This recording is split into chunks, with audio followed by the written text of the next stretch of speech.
So, I haven't been playing many games lately. Projects are starting to pile up, but from time to time, I take the bridge for a quick PvP round. So, in today's video, I want to talk about my sorta kinda AD build for Janna, when I exactly go for it, and why. Why? Why? Why?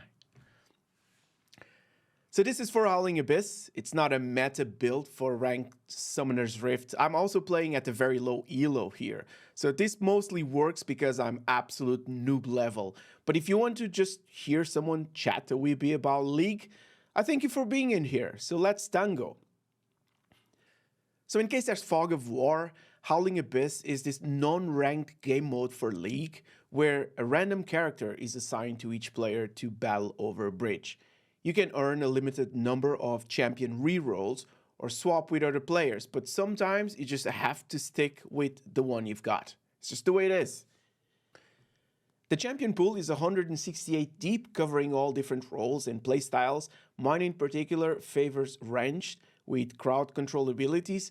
And this is when Janna enters the chat, a support character with shielding and healing abilities, and it has some slows and crowd control and whatnot. And this is by far my favorite League of Legends champion. So the randomness of champion selection not always allow you to choose your role. So when a team leans heavily towards magic damage, which is AP, ability power, or attack damage, which is AD, it can easily be countered by both a more balanced composition and or items. And if I'm assigned a healer, usually with magic damage, I try to go for an unconventional build just to make it a little bit more interesting. So the first levels are spent throwing Gales and shielding with I and throwing the occasional Zephyr. You want to try to hide your intentions with AP items that you can later build into Nashor's Tooth or Ginsu's Rageblade.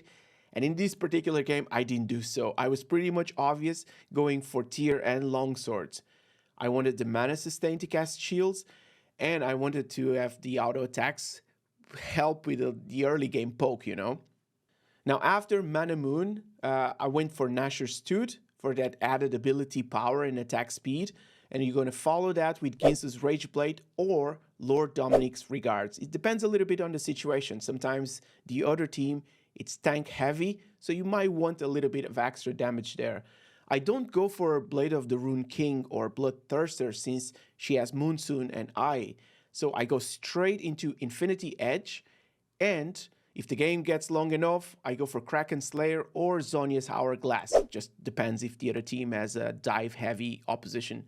So when you get enough items, you start moving towards the front line to help with poke and share the tailwind with the rest of the team. Her shield also boosts auto attacks, making the AD attacks way more effective. And if the team lacks a little bit in firepower, for example, there's too many tanks or healers in your team, she's now contributing with a bit of damage. Maybe not a lot, but still good enough. Now, since you're very close to the front line now, be ready to use Monsoon if you're jumped on, especially if the opposing team has assassins. So be ready to push them back. Use Gale and let it stack for max damage unless you're defending a position or you need to release it earlier to interrupt channeling abilities. Use Zephyr as soon as someone breaches the front line or trying to dodge away, or if you have a diver with heavy mobility constantly breaching your front line. And keep shielding your front line as well. I prioritize tanks over DPS like a true healer, but if you got this far into the video, I'm pretty sure you have a good idea by now how to play this. Now there's great synergy with champions that can hook. This game was no different. We got Blitzcrank on the front line that could easily grab targets caught on that little tornado, and you were poking them at the same time. And got both Lucio and Galio already being very mobile champs with dashes and whatnot. They also benefited from both Tailwind and Eye of the Storm, the shield thing.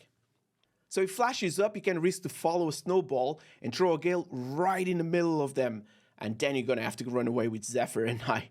The attack speed makes skirmishes way more interesting. And then they do pack a punch when you start trading. And I find it so much more noticeable when you start getting towards the late game, as it forces the team to spread out a little bit because at any moment, a Gale could be thrown their way. At the level I'm playing, this is clearly not meta, but I have the most fun when I get to play these unconventional builds rather than just keep following the shop suggestions.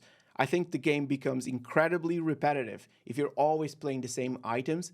And in Janna's case, I think it's far more exciting, far more dynamic to play her this way rather than typical support. So, next time you take her on the Abyss, give this build a go if you haven't already, and let me know your thoughts in the comment section below because I would love to hear from you. And remember, no one ever expects aggro Janna, at least not at low elo level. So thanks very much for watching. Stay metal.